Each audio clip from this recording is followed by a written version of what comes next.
I suppose it's a bit strange to not have a midweek game, isn't it?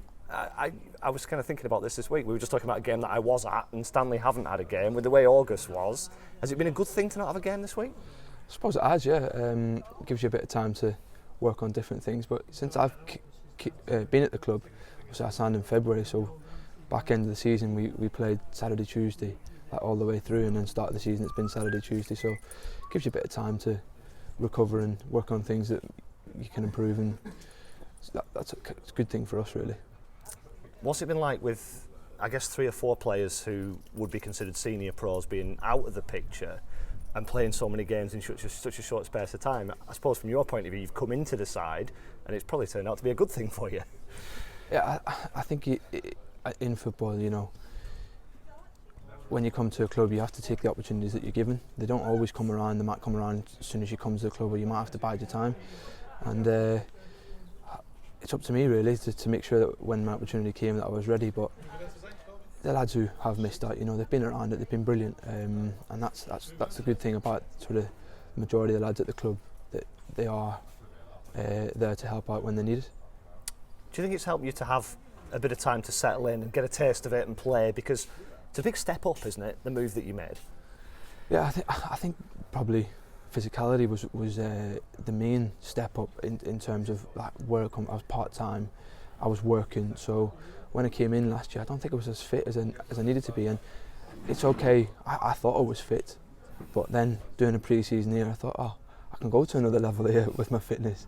So I think that's been one of the main things, and it's obviously benefited me in terms of the way that I'm able to play now. I can get around the pitch a bit more, which is beneficial to both myself and the club. I've sat with Seamus Keneally a lot this season doing the commentary while he's been injured. How good has it been to watch somebody like him and train with somebody like him and then be able to go into the team and kind of do what he does?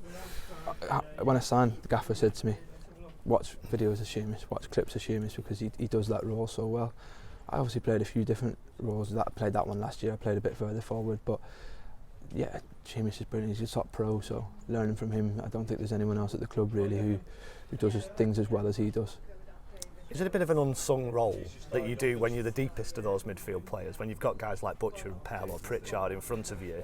There's a lot of important work that you have to do, but people might not necessarily notice it. I think people that you're playing for, though, the gaffer, the coach, I think they might not always say it to you, but I think they understand the role and responsibilities of everyone in the team. I might be doing a role that allows others to excel. So you might not catch the eye every week, but you're doing a job, and that's the main thing. You talked about stepping up from part-time football. There's a few lads who've done that in this squad. There's lots of players who've done it with Accrington in the past. Does that set you up better? Does having lived real life, for want of a better phrase, make it better to adjust, easier to adjust, make you more appreciative of being a full-time pro? I think that is the word, appreciative, but I know myself included and a few of the other boys who've come from that non-league, we've been given an opportunity that you can't really throw away because you might not get another one. So I think it's important that the mindset that the lads who have come through non-league have all got, you know, we're going to try and grasp this opportunity with both hands and make the most of it, be the best we can really. Mentioned Seamus Keneally before. I think you and him are more qualified than me to do this interview, aren't you? Yeah, I wouldn't say I'm great at it though. How important is that though? Because you got a kind of degree level qualification, I think, in sports journal. How important is it to have that grounding of something that you can fall back on, go into when you pack in, whatever it may be? It's important, you know. I've got an idea of what I want to do when I do finish playing football, but it was always something that I thought about when I was playing. Well, what if I get injured and my career is finished tomorrow as such? So when I was part-time, I seen it as an opportunity. I didn't like wasting time during the day, so I seen it as an opportunity, you know, to develop myself as a person and off the pitch develop as well, in sort of plan for the future. Do more players need to do that? It is a short career. Do more players need to think about off the field and after football? It's a difficult one because I know when you're playing, some players like to put all their eggs into one basket and solely focus on football, and if that's the way you are, that's fine. You know, you might need to do that. Whereas I was able to manage both of them. when I'm away from football, I like to take my mind off it, and then when I do come to work, I like to be full throttle at it. I don't think if I was to put all my eggs into just solely football, I've got to think about other things as well.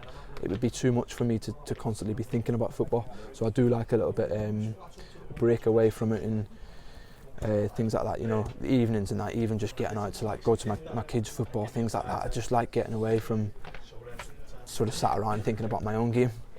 So family's important to you. What other things away from football? We talked about the journalism and the qualification you've got. What else do you like to do to kind of switch off?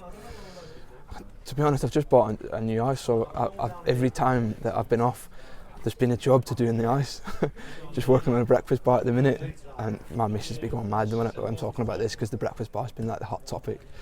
But apart from that, the kids' football, it's nearly every night with the kids' football, so it is all football, but it's nice to see like a different side of it. You know, we play so much intensity and about winning points. You go to kids' football and it's about development, and you see a different side of the game.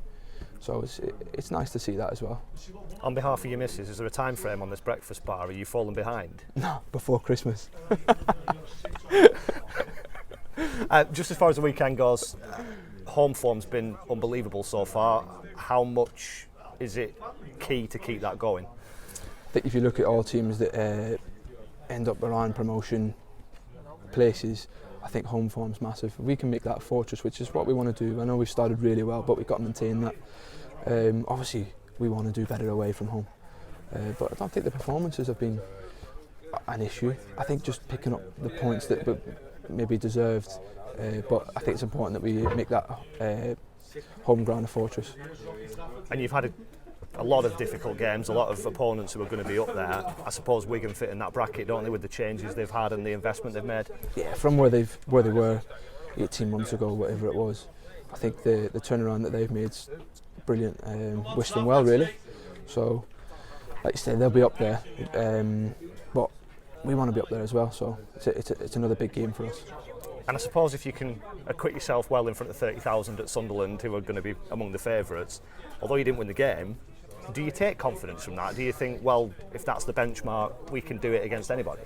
Yeah, I had the conversation with someone the other day actually about that. You know, if we can get ourselves up for 30,000, it's probably easier to get yourself up to play in front of 30,000. The games where you go away from home on a Tuesday night, you know, they're the difficult ones that you've got to start picking up the points, because as silly as it sounds, it's probably easier to play in front of 30,000 because obviously it's a massive game, but we've just got to make sure that we're right for Saturday and right up for the game. And just last one, fans, as one of the guys who kind of came in when we didn't have any, how impressed have you been by the home support, particularly and that Clayton end and the racket they generate? Yeah, they've been fantastic. I've never played in front of like any more than 1,000 people.